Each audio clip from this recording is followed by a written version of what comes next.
sebisa mungkin memperbaiki amal, tidak hanya memperbanyak amal. Ma'adat la bitasrotihi kasrotul amali ma'adamil husni fi kasyabi al-kasiroti al-wadi'ati as-samani wa qillatul amali ma'a husni.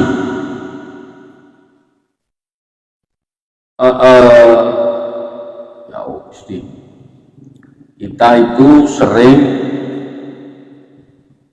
kuantitas yang meningkat,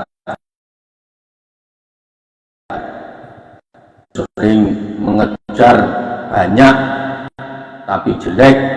Mestinya kita mengejar bagus dulu. Kalau ya, cuman kadang kita itu dikejar-kejar target masalahnya. Jadi ya, pokoknya banyak jelek. Maka sebaiknya kita memperbaiki amal kita, tidak untuk memperbanyaknya. Maksudnya itu ya sampean banyak boleh, tapi nanti ya. Biasanya kasrotul amal ma'adami husni, tidak ada toto promo. Apa namanya toto promo itu apa? Ya adab, ya tidak ada adab. Kita beramal tapi nggak punya adab. Itu sama saja. Kasyabi itu seperti baju pakaian al-kasiroti yang banyak, al-wadi'ati kang, itu sama saja sampean itu seperti pakaian yang banyak, al-wadi'ati as-samani yang murah harganya. Ya, sampean punya baju banyak tapi harganya murah-murah, 10.000 dapat 10, luakan ya. Wakilatul amal ma'afusnihi kasyabi qolilatil arrofi'ati. Sampean kok beramal tetapi dengan memakai adab, dengan memakai tata krama, itu seperti pakaian yang sedikit tapi mahal harganya atau berkelas. Kita punya banyak pakaian tapi ya mereknya ada yang nggak jelas semua. Kita punya sedikit tidak apa-apa, yang penting mereknya top. Kalyakuti kalyakuta ya, yakutati. Oh, ada taknya lagi. Kalyakutati sohirun. Kalyakutati itu seperti batu yakut sohirun yang kecil. Batu yakut yang kecil itu berlian, itu mahal dibanding sampean dapat batu kerecak 1 truk, tapi bisa dibuat bangun Pak, nggak apa-apa. Jadi batu yakut yang kecil itu harganya mahal.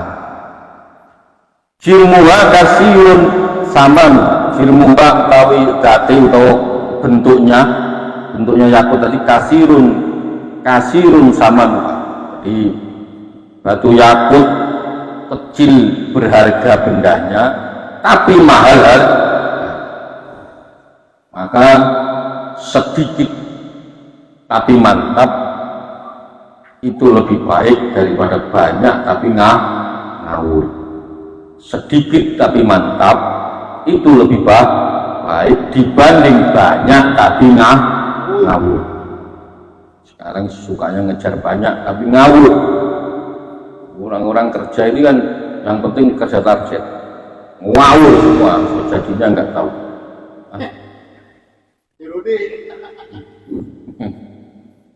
Sukanya kerja target tapi ngawur. Maka sedikit tapi mantap itu lebih baik daripada banyak tapi ya ayyuhan nas kudu min a'mali ma apa ya matun apa lupa saya ya ayyuhan nas, wahai orang-orang, wahai manusia, kudu min a'mali ya Gusti apa namanya, khudu min a'mali. Jadi sampean kalau namanya ini ayat apa lupa terusannya itu ya, Ma ada yang hafal enggak? Ya ayyuhan nasu khudhu min a'mali ma tutikuna, kalau enggak salah ya. Tunfikuna apa tutikuna? Fa inna Allaha la ya'mal. Saya lupa, enggak tahu, enggak hafal Quran, yang hafal-hafal. Jadi sampean itu sebaiknya kalau beramal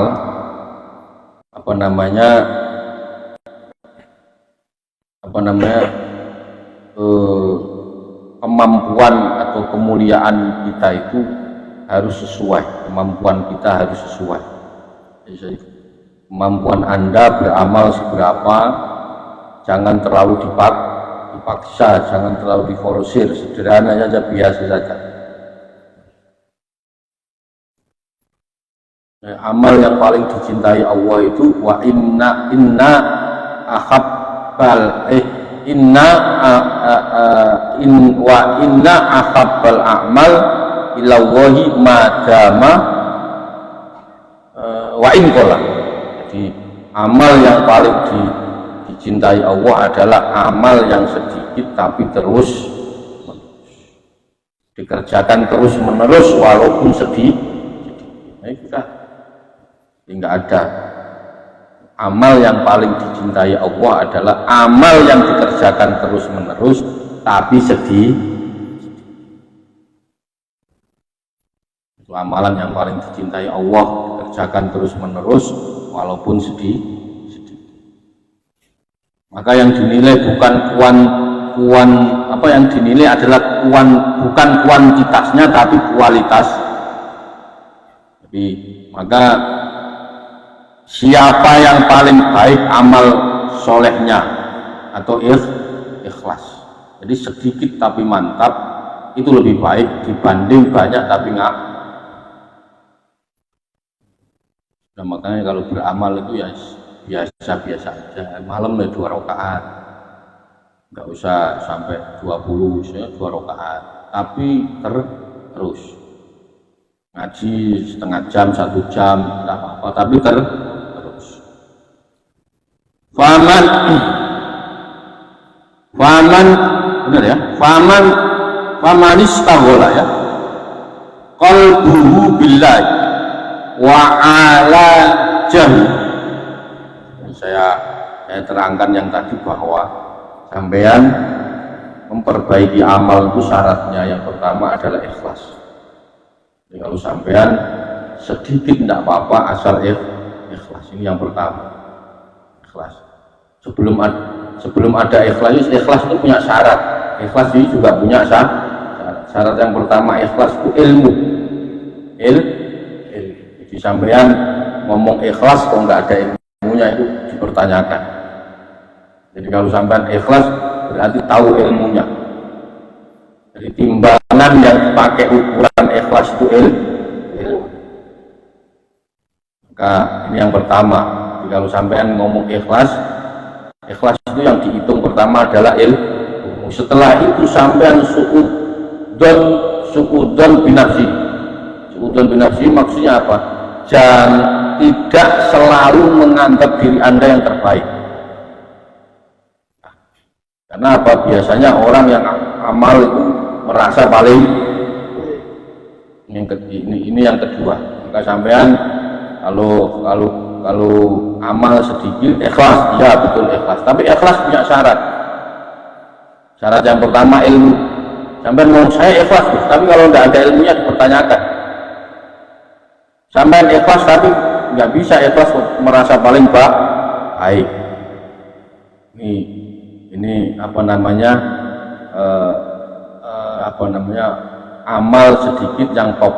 Jadi yang pertama syaratnya Anda punya ilmu, yang kedua Anda tidak merasa paling baik. Nah ini yang ketiga yang susah. Yang ketiga ini susah. Membedakan itu ujian nikmat, itu yang susah. Nah, ini nggak usah pokok ini susah.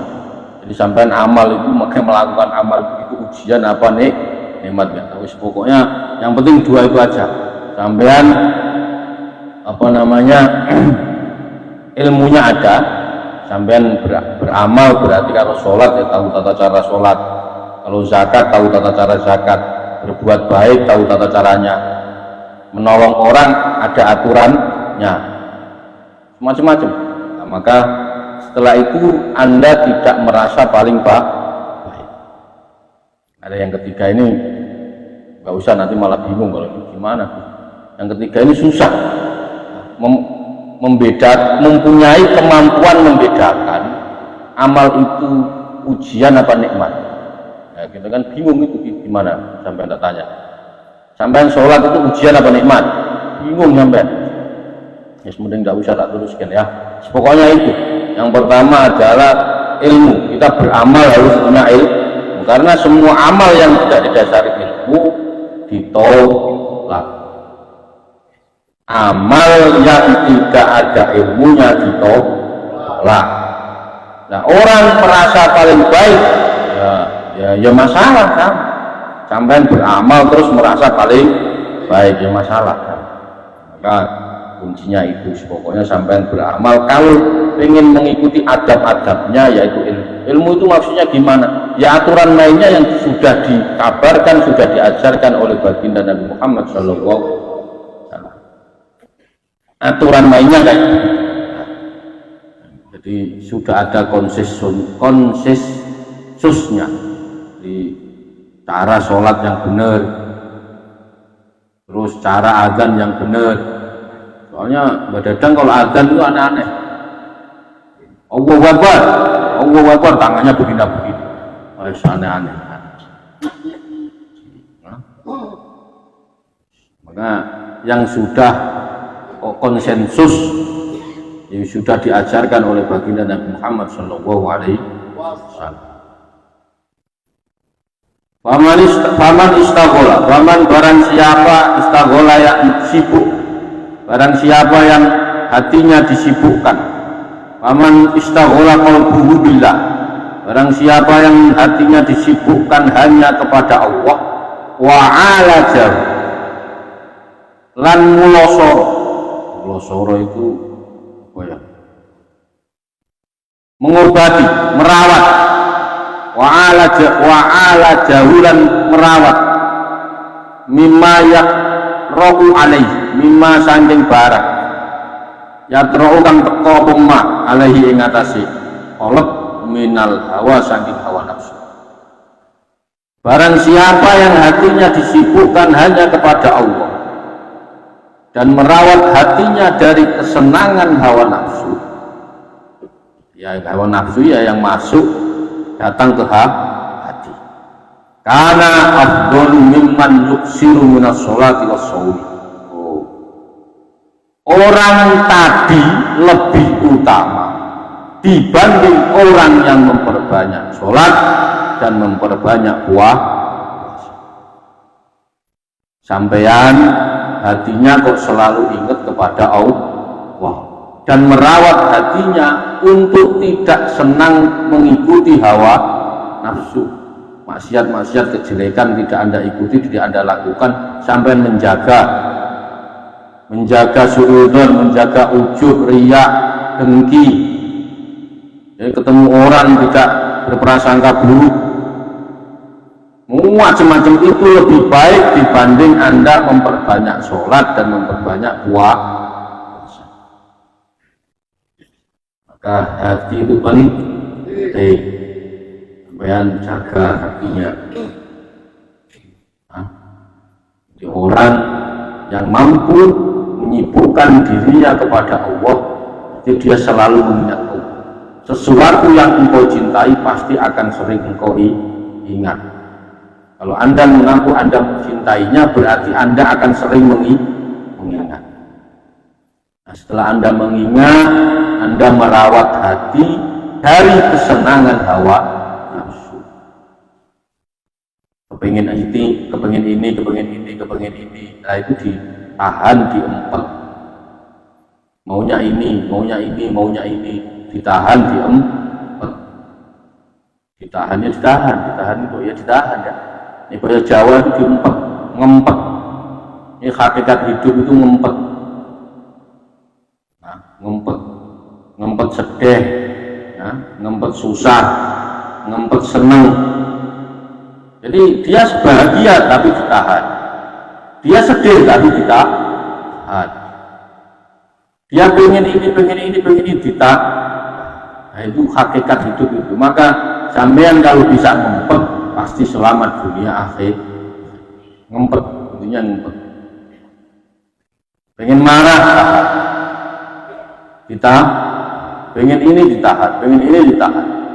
Itu hakikatnya di situ. Maka orang yang bisa seperti ini, dia menyibukkan dirinya hanya kepada Tuhan dan merawat hatinya dari hawa kesenangan, hawa nafsunya yang masuk ke dalam hati. Nah, orang yang seperti itu tadi itu lebih utama, lebih baik dibanding orang yang memperbaiki sholat dan puasa. Nah, jangan suka suudon sama orang-orang soleh. Nah, orang-orang soleh itu sholatnya biasa-biasa saja. Subuh ya 2 rakaat. Kalau begadang kan kadang tambahin 4 rakaat, 6 rakaat. Orang-orang soleh itu ya 2 rakaat, zuhur ya 4 rakaat, asar ya 4, biasa-biasa saja. Dikira nggak orang katanya ini orang soleh nggak pernah ini nggak pernah ini.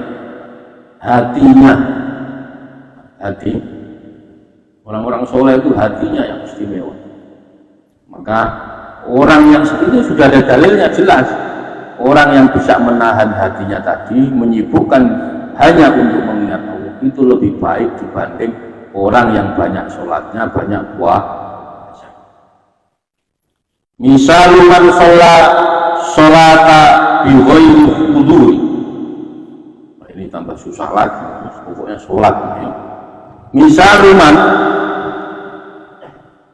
perumpamaan orang yang sholat, perumpamaan orang yang sholat bighairi huduri, tanpa menghadirkan Allah, bighairi huduril qalbi, tanpa menghadirkan Allah di dalam hatinya. Karena nanti ini kalau tak baca sampai nanti gak sholat lagi. Karena aduh ya Allah Gusti, repot ya. Dibaca repot, nggak dibaca repot ini. Ben ngono ya. Pokoknya salah ya sepuro pangeran ya. Karena kaman ahda lil mali mi'ata sunduqatin fariqatin fayastahiqqu uqubata minal maliki yadqulu ya alaiha daima. Perumpamaan orang yang sholat tanpa menghadirkan Allah di dalam hatinya itu seperti orang yang memberikan hadiah.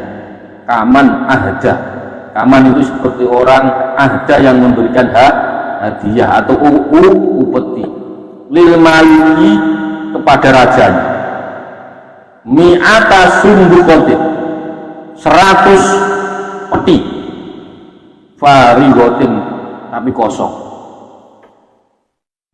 Sampean sholat kok di dalam hati sampean gak ada Allah, itu sama saja sampean mengasih hadiah presiden 100 peti tapi isinya kosong. Kira-kira dipenggal kepalanya apa tak? Nah, maka ini sudah pokoknya sholat, pokoknya sholat. Maka latihan untuk menghadirkan Allah Subhanahu wa ta'ala yang kosong.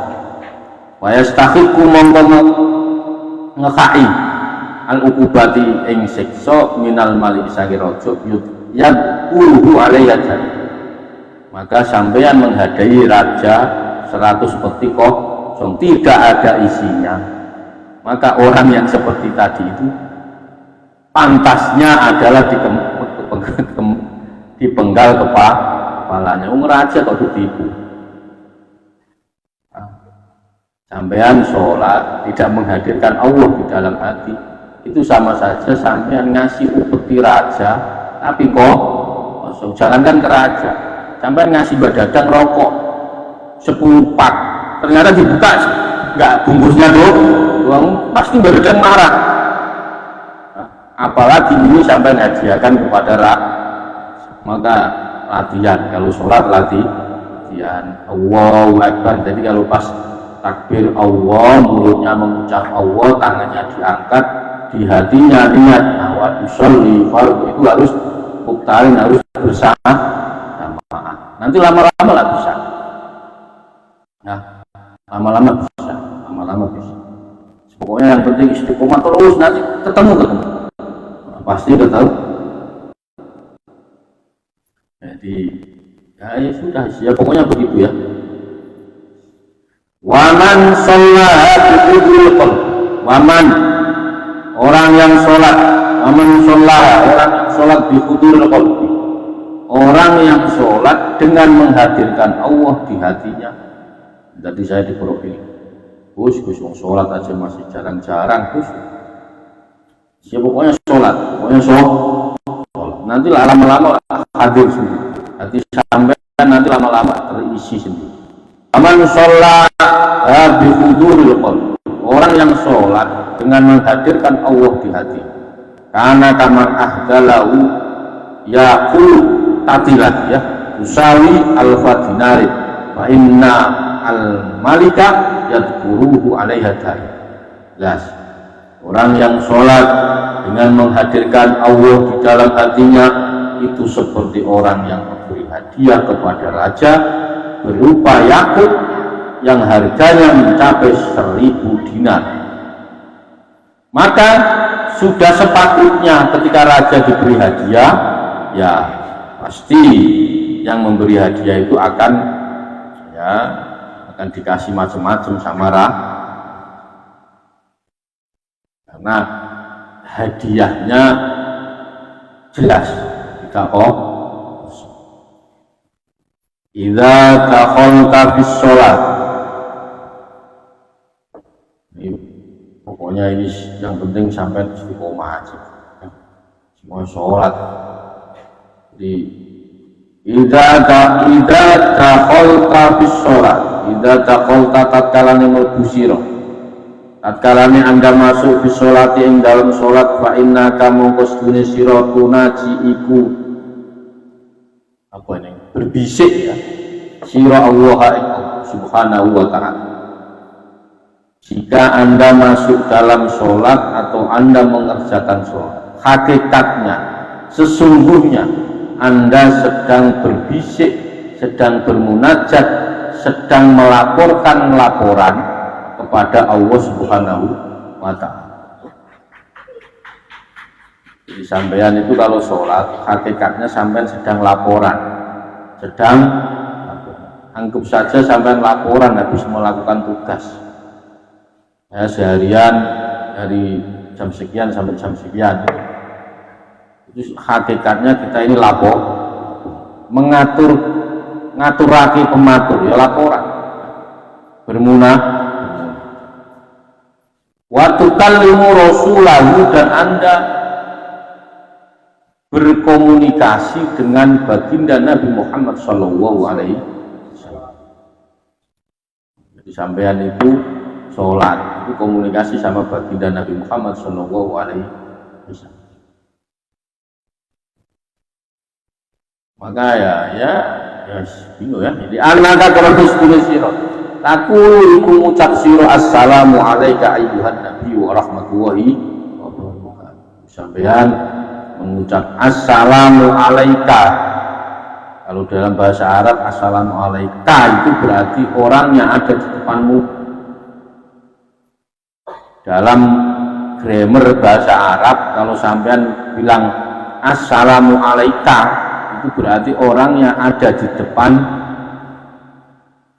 Jadi, ucapan assalamu alaika ila akhirih itu berarti kita sedang mengucapkan salam kepada baginda Nabi Muhammad sallallahu alaihi wasallam. Wala yuqalu ayyuhar rajulu indal arabi illa liman yakunu khadir.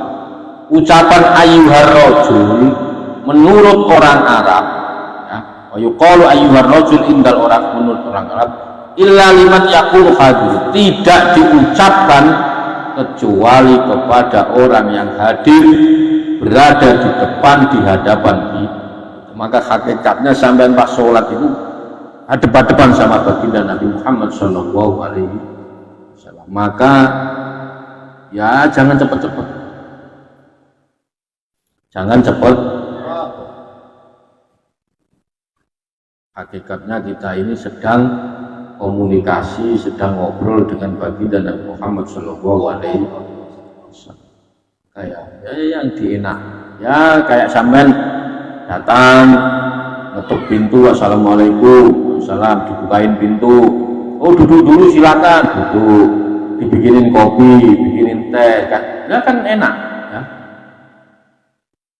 Enggak, tapi sampean assalamualaikum, waalaikumsalam, pulang lagi tak, ya sampean nggak dapat apa-apa, ya, gitu loh. Maka sampean sudah terlanjur mengucap assalamualaikum ayyuhan nabiyyu wa rahmatullahi wabarakatuh, maka sampean duduk yang jenak, karena tuan rumah sedang bikin kopi, bikin teh, bikin kue, macam-macam semua yang ada dikeluarkan. Nah sampean belum keluar kopi, belum sudah pulang. Pulangnya nggak izin yang punya rumah, ya. Kurang ajar itu namanya. Nah, maka latihan, pokoknya latihan sholat terus nanti lama. Rakaatan billaili khairun min alfil binnahar. Nah, ingat 2 rakaat pada malam hari itu lebih baik dibanding 1000 rakaat pada siang hari. Maka kalau malam, kalau bisa sempatkan sholat 2 rakaat. Sholat apa Gus? Enggak harus sholat tahajud, pokoknya sholat aja. Niatnya gimana? Usolli sunatan mutlak, rakaat ini Allahu Akbar. 2, kan saya belum tidur, tidak harus sholat tahajud, pokoknya sholat 2 rakaat, terserah.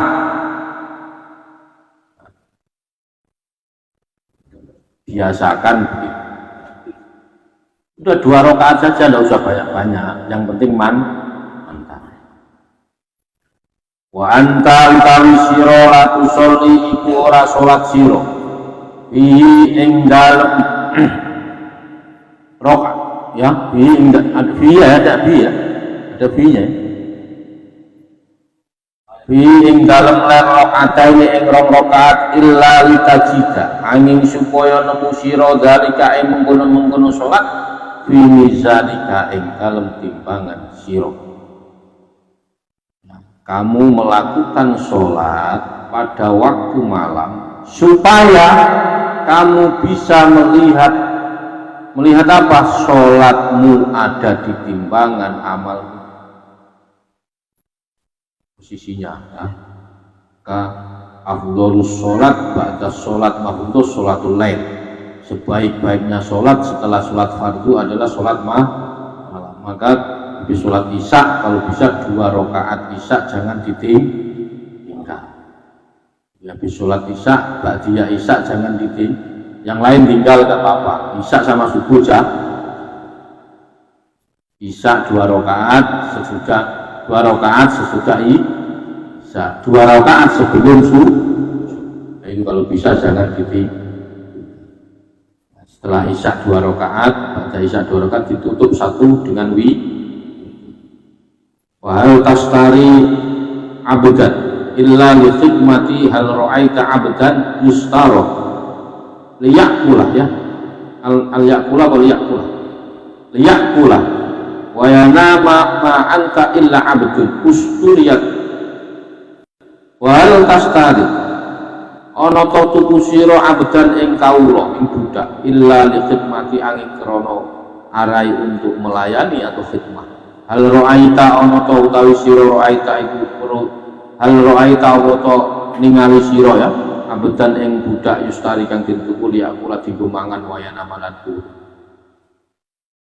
Badadang mencari pembantu, tujuannya untuk melayani Mbak.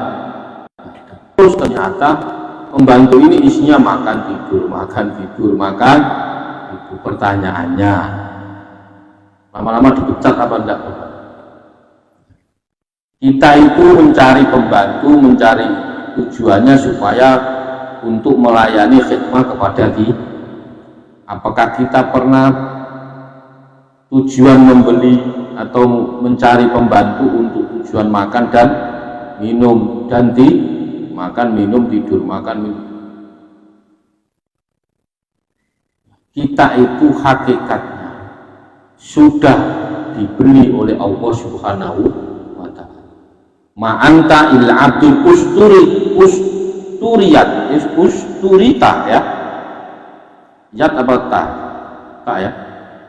Hakikatnya kita ini sudah diberi oleh Allah Subhanahu wa ta'ala. Maka dawuhnya Allah qala ta'ala inna allaha ishtara minal mu'minina anfusahum wa amwalahum.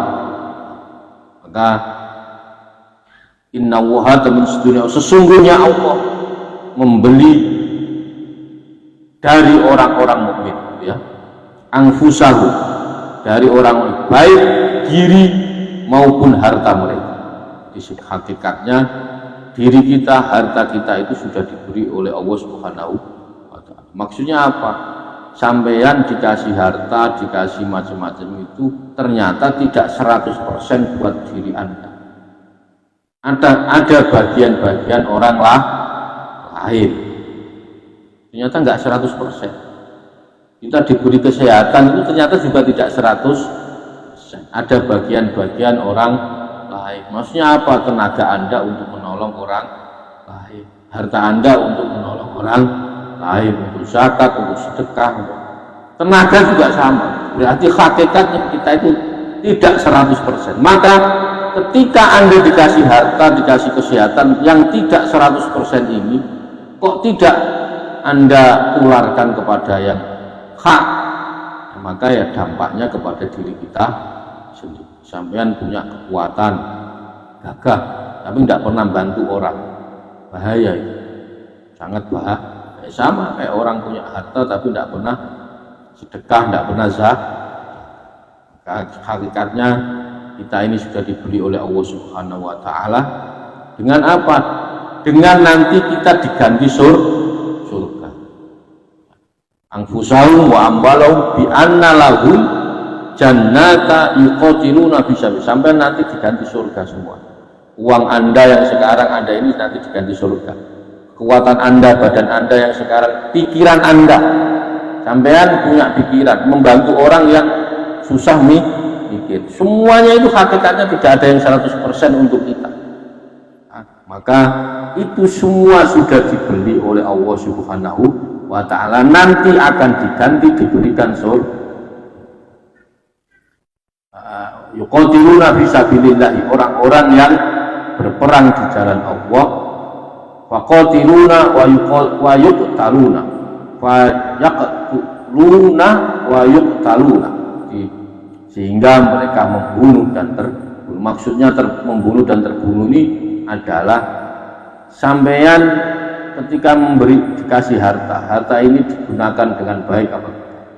Ketika sampeyan dikasih kekuatan, dikasih tenaga, apakah kekuatan ini digunakan dengan baik apa tidak? Sampeyan dikasih kepala, kasih akal, dikasih macam-macam itu, apakah digunakan dengan baik atau semestinya apa tidak? Maka hakikatnya kita ini sudah dibeli oleh Allah Subhanahu wa ta'ala, maka sudah dibeli yang ikut. Nah, kita punya pembantu, tujuannya untuk melayani kita, bikin ini, nyuci piring, macam-macam itu. Ternyata pembantunya malah makan, minum, tidur, makan, minum, tidur. Wah, gregetno, Mas. Ya. Pasti gemes, pasti saya ulangi lagi dari awal, husnul amal, kita harus memperbaiki amal kita.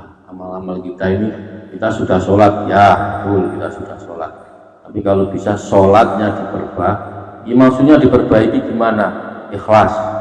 Nah, ikhlas itu harus punya syarat. Yang pertama ilmu, yang kedua suudzon binafsi, sampean tidak selalu memandang baik pada diri Anda. Kenapa? Karena orang yang banyak amal melakukan amal biasanya merasa baik, kebaikan dan kenikmatan yang kita terima itu juga merupakan buah dari kebaikan dan takwa yang kita haturkan kepada Allah Subhanahu wa Ta'ala. Sampean ternyata mendapat ini nikmat ini juga karena sampean telah melakukan kebaikan kepada. Jangan tertipu dengan kesalehan, jangan tertipu dengan kesalehan kita, bukan kesalehan orang lain, kesalehan kita sendiri.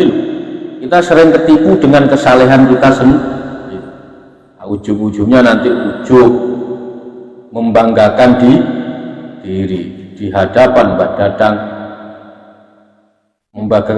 membanggakan diri di hadapan